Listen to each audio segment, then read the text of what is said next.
Hello friend, आज मेरी तबीयत सही नहीं तो मैं खाने बना रही हूँ खिचड़ी। मैंने मसाला सब काट के रेडी कर दिया है, लहसुन वहसुन कूट दिया है, फिर रखा है तेल गरम होने के लिए।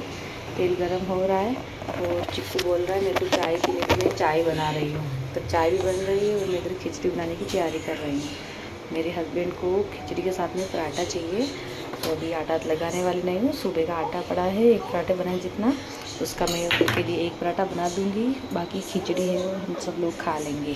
चाय हमारी बन के रेडी हो गई है, जब मसाला फ्राई हो रहा है, मसाला पकता है तब तक हम लोग चाय पी लेते हैं। खाना बनाऊँ तब तक वो अपना होमवर्क कंप्लीट कर रहा है। हमने चाय पी ली है, इधर मसाला पक रहा है और फुल वीडियो चाहिए खिचड़ी का राजस्थानी स्टाइल में तो सब्सक्राइब करें और कमेंट करके बताओ किसको खिचड़ी पसंद है और किसको नहीं है और किसको आलू खिचड़ी पराठा पसंद है। बाय बाय दोस्तों।